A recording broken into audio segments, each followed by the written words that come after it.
This is Professor Taj Al-Khazin, Ottawa, Canada.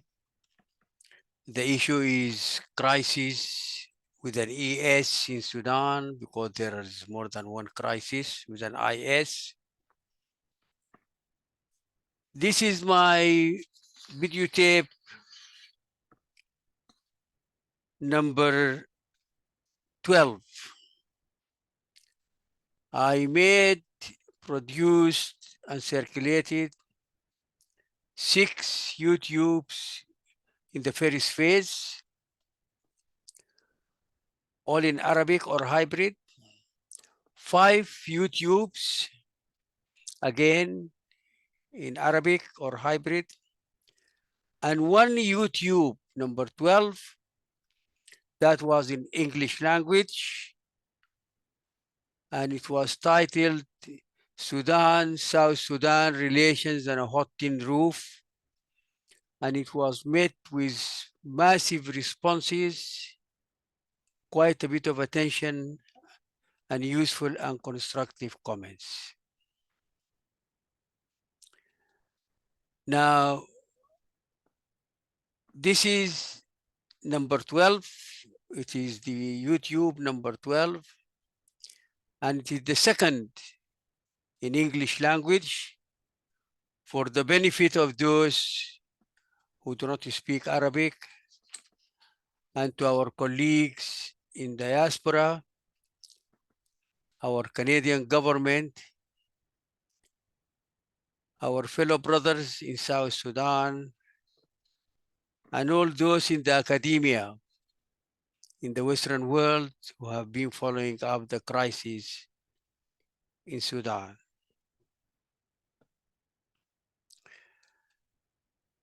This YouTube will be dedicated to stepping beyond, looking beyond the carnage which is happening in the capital and some other places like Darfur in Sudan. Ruthless, the kind of violence and the kind of abuse and the kind of assault on innocent citizens can only come from animals. It cannot come from human beings.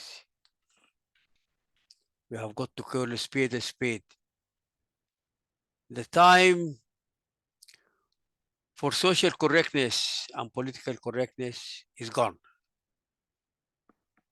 You're either with the devil or with the angels.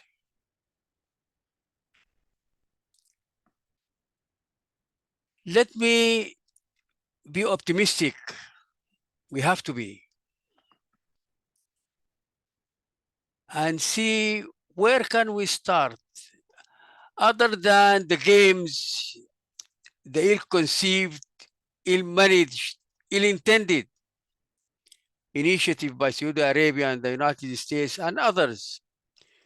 The rudeness and insolence of General Ruto of Kenya. The rudeness and insolence of Volker Perdes,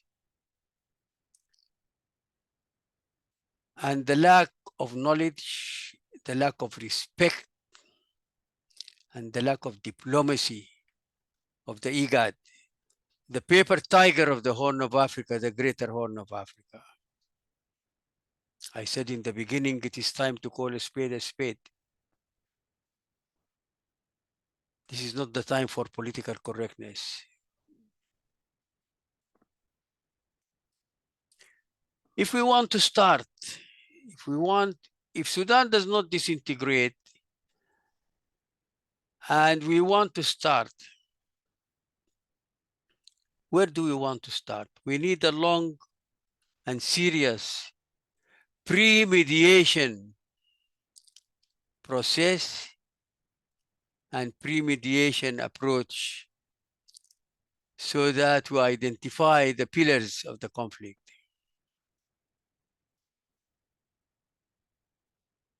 We will need to start by doing the diagnostic analysis of the causes of the conflict and the manifestations.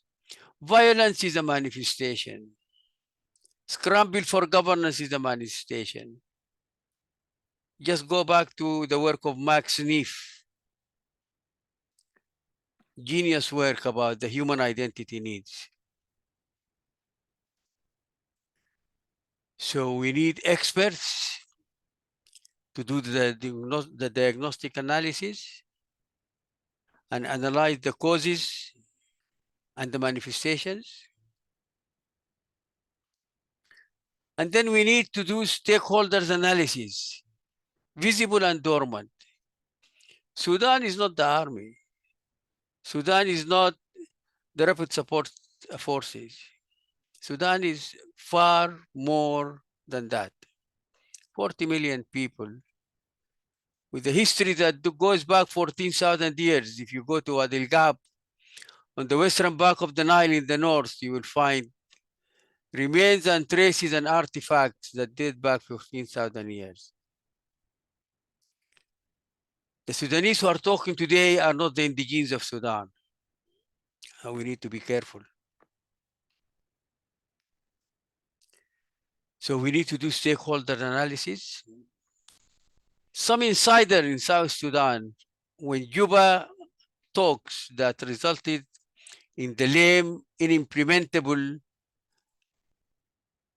Juba agreement, when the registration opened for people to come and talk, 98 so-called organizations from Darfur alone registered, put on suits and ties. They want to come and talk and get a per diem and live in hotels and so on. So who are the stakeholders? Is it the army alone? Okay, let us include the rapid support forces alone, just the two. What about the rest of the 40 million people? Minimin now he took his 3,000 soldiers and headed west. God knows where he is now. And all the so-called rebel groups somehow just dissolved. They went with the current. God knows where they are. So we need to identify who the stakeholders are. This is not a joke. This is not something that can be done by working on the WhatsApp, by sitting and talking in front of a TV in a TV channel, and the people forget what was said as soon as the TV is shut. This is work for professionals. This alone will take ages, months, just to fully identify the stakeholders, who they are, where they are, what is their power base, what is their strengths, what are their motives, what do they want, how do they see of Sudan.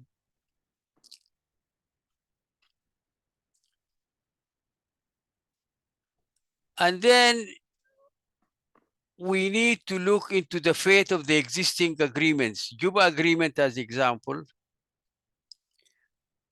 and the possible fallout of Juba agreement collapsing. Well, it has already collapsed. There is no central government. To implement any political settlement, you need a government of the day. It cannot be implemented by bullying. It cannot be implemented by people who don't know what they are doing. It cannot be implemented by the rebels. You need a government of the day to implement any agreement on earth. People are crying foul about Bashir. If it were not for Bashir, the CPA would not have been implemented, and South Sudan will not be the country it is now. That's what we call the angelical agreements. Those are agreements that were done by the Christians for Christian reasons to keep South Sudan. That was the main motive. There was no love lost between the West and South Sudan or Sudan. There was no love at all.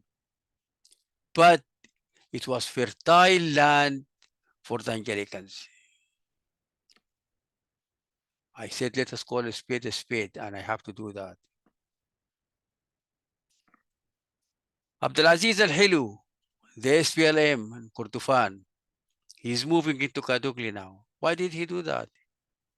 We all thought that he was a noble man. Well, his nobility has gone down the drain now. Why on earth do you choose a time when the armed forces are engaged in routing and eliminating a dangerous enemy of the country?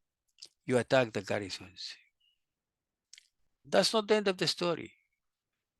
Abdulaziz al-Hilu has a lifeline. The lifeline is South Sudan. Without South Sudan, Abdulaziz al-Hilu would have collapsed like Yasser Arman, like Malik Agar. Why is South Sudan silent? Why didn't President Salva Kiir shut the valve on Abdulaziz al-Hilu and told him that people have got to be honorable? When somebody is defending his land, when somebody is defending his property, when somebody is defending his women, you cannot stab him in the back. Shame on you. Shame on you.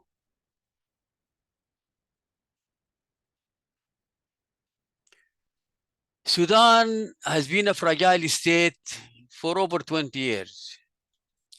And according to Silier and Six, SISK, and David Carmen and Teddy Sami of the Carleton University, South Sudan and another 8 African countries are going to linger in the fragility trap for the next 30 years until 2050. And fragility stands on 3 legs: A, L, C: authority, legitimacy, and capacity. The 3 are absent in Sudan now. They have been absent for some time. What are the ramifications of fragility? The main one is the erosion, total erosion of the depot to deal with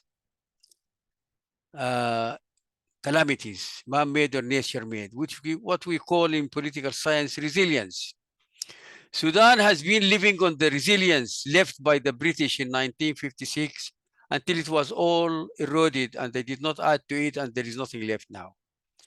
Resilience is that depot of capacity, that depot of resources that you can pull down at the time of hardship. When the status quo becomes unattainable, the status quo becomes unacceptable, that resilience is now zero. It has completely evaporated.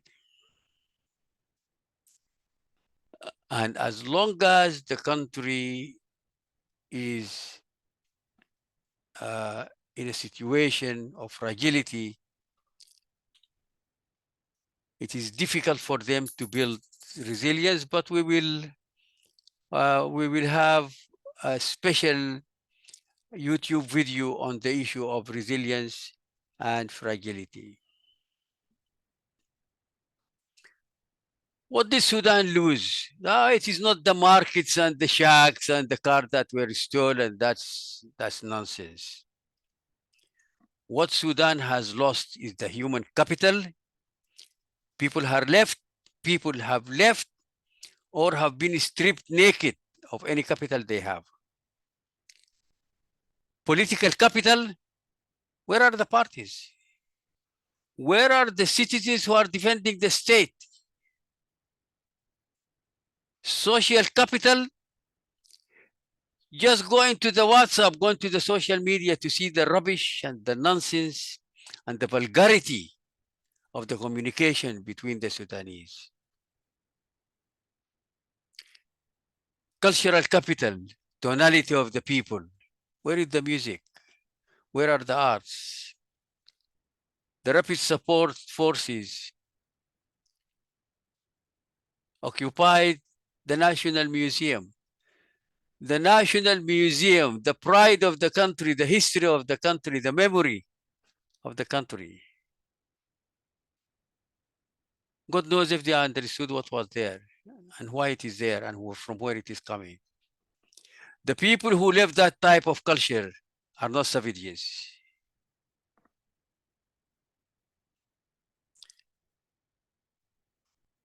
Sudan will not be the same. That's the starting point. We have got to kill speed. That's what I said in the beginning. A big question is what kind of diplomacy can the world adopt for Sudan? Regional and international. Does anybody care? A good researcher, good American researcher, when I talked to him about donor fatigue, he talked to me about compassion fatigue. Even compassion is gone. The days of George W. Bush and Condoleezza Rice are gone. Those were the days of the Anglican approach, the Christian approach to Sudan. No more. No more. Nobody cares now. I doubt very much if the United States can or will give Sudan anything other than lip service. And this is evident in the ill-conceived, ill-implemented initiative of the United States and Saudi Arabia. I will come to that probably sometime in the future. Probably Saudi Arabia was brought in for cosmetic purposes, but there is no real serious consideration, respect, and attention to Sudan now. Not from the EU, not from the United States, not from Canada, not from the West. There is no international community. I mean, that's the lie. That was a big fabrication to give people in Africa some kind of anesthetic to drowse them. There is no international community. There is the West, and there is the East, Russia and China and India, and there is the South, which is Latin America and Africa. That's it. That's it.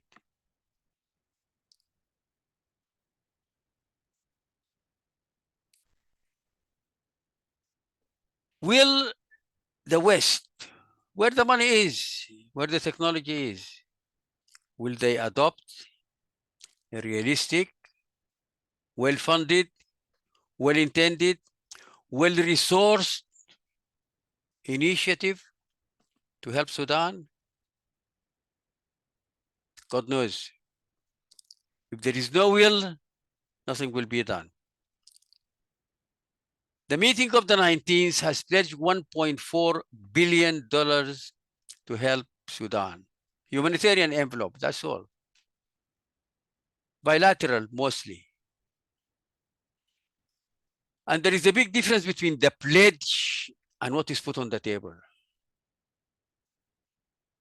And along probably 40, 45 years engagement in this file, the pledge has never been matched by what was put on the table. Go back to Stockholm, Sweden, 2005. Sudan was promised $3 billion. The multi-donor trust fund was $645 million. That's all. Out of which 50% was paid to the last cent by Sudan. So a total of $250 million. Talk about commitment.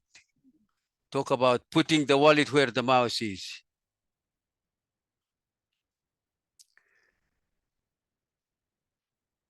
So we need that clarity. And this is research work. It is not difficult research work. If I or any of my colleagues put our mind to it and probably allocate 14 days, 15 days, 20 days for it, we can come up with a document that shows what is real and what is false, What is political correctness, social correctness, and what is true and correct? What are the intentions? Why would anybody go and help Sudan now? We have to answer that question. You cannot ask someone who has got absolutely no interest in you, not even charity, because the charity ended with the Anglican and the Christian brokered agreements. That's it. Sudan has become insignificant. Let us call the spade a spade. And if we want to start somewhere, we start with what we did with the CPA, the JAM, Joint Assessment Mission. Sudanese experts, international experts, funded, do action-oriented research, evidence-based research. Where are the major gaps? And that will be the depot for assistance, developmental assistance. You can give people the billions of the world within the humanitarian envelope. That does not create development. It keeps lives, but it does not create development. And it is development that ends up in independence and Sudan is standing on its own feet. So we would like to see a development portfolio, a multi-donor trust fund. It was successful, 15 projects in 7 states. Before that, the joint assessment mission was done. So the gaps, the major gaps were identified. We need that model. We need someone to say, let the bullets stop, and then we are willing to come and fund and help and do the joint assessment mission. Because right now it is a jambalaya. Where do you start? What do you do? Where are the priorities? The Western world is not a world of charity. Neither is the Eastern world. Realities of life.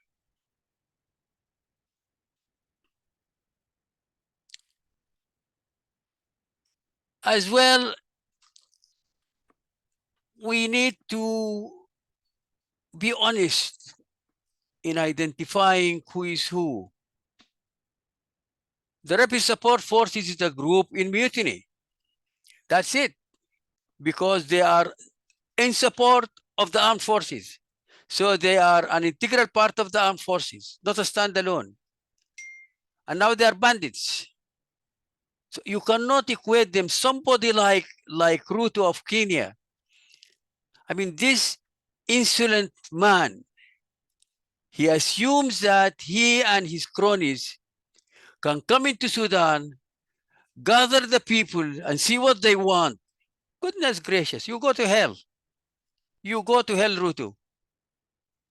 Turn around and see your dirty works, your dirty governance, and then see if you are up to stepping into the border of Sudan, not inside Sudan. So thank you very much. Again, you go to hell. When Sudan was an independent country, most of your people were walking naked in the bushes. Goodness gracious.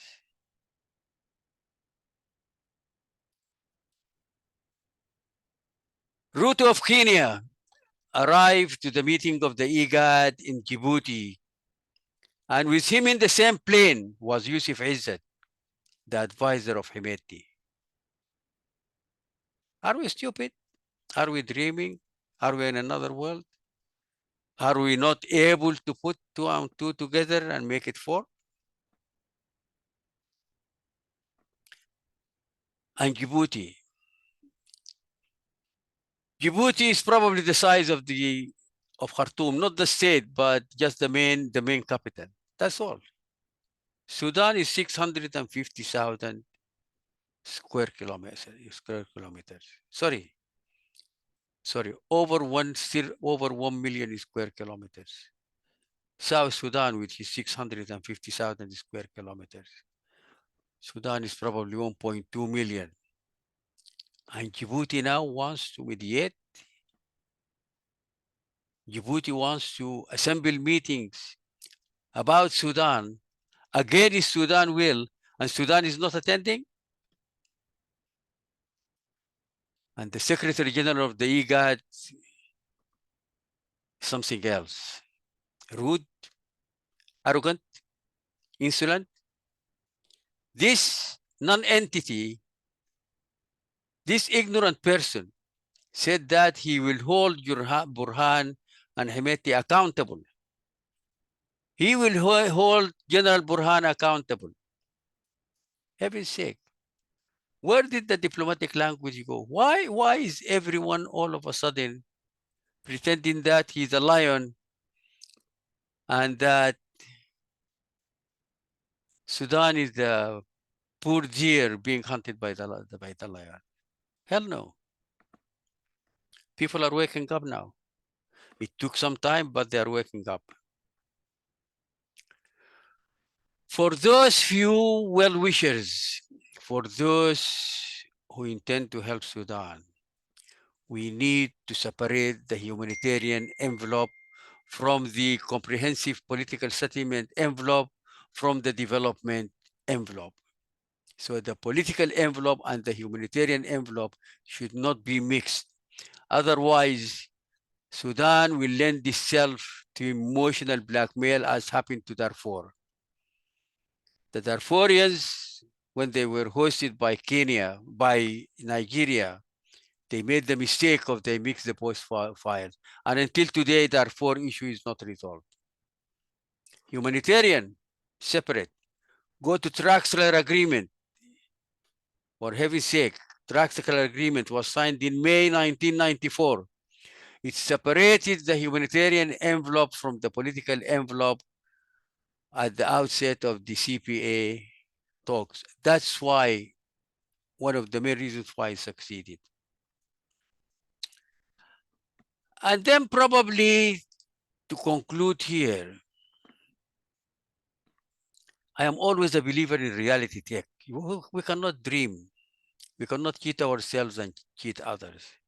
We cannot say what is not doable, what is not achievable. We have got to stop being politically correct and name things as they are. We need to do a reality check on the will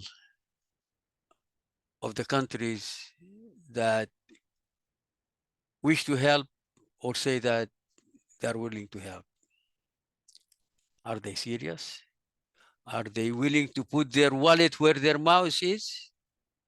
Lip service will not save lives in Sudan, will not develop Sudan, will not stop the carnage.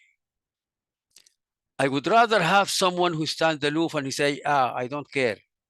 It's not my business. I have a lot of respect for that. But the double-faced people who claim that, yes, we care, yes, the call for a democratic governance, civilian government, it brought in rascals, non-entities, and they wrecked the country. Read John Young, Dr. John Young, someone who knows the Horn of Africa in the palm of his hand. And he wrote that the Westminster nation-state style of governance does not suit the Horn of Africa, does not suit the Horn of Africa, and how very right he is. Why? I mean, Africa was existing happily until Christianity and Islam came in, and they messed up the whole continent. And then colonization came, and they messed up the rest of the country. If you do a favor for a Dinka, the Dinka will not say thank you. Not the Dinka because they are crude, not the Dinka are not appreciative, not the Dinka are not civilized. On the contrary. But in the Dinka culture, what you do for your brother or sister is a duty that does not deserve a thank you. Look at that finesse. Look at that. Why are the Africans looking outside Africa? Among the Dinka and other tribes, when a husband, the father of a family, dies, the next of kin to him is obliged to marry the wives and raise the children with the name of the deceased person. Just look at that. Look at that beauty. Look at that humanity, so that the family does not disintegrate. And the wife of the next of kin accepts that. Nobody objects to that. Well, I guess I need to speak to my own government if they are willing to speak. I am in Ottawa. They are in Ottawa. There is no community pressure, citizens' pressure that has been brought to bear neither on the executive nor on the legislative. That's why everybody is talking in his own circles. There is no cross pollination. People are not talking. And it really pains me very much that the center of gravity of the concern of the Canadian ministers was how to bring relatives from Sudan or from Egypt to Canada. If you want to help Sudan, the solution does not lie in bringing the people over here. It lies in helping the people over there to rebuild, to regain their lives and to rebuild their country. For heaven's sake, don't compound the mistake. Yes, older people, yes. Mothers, yes. Grandfathers, yes.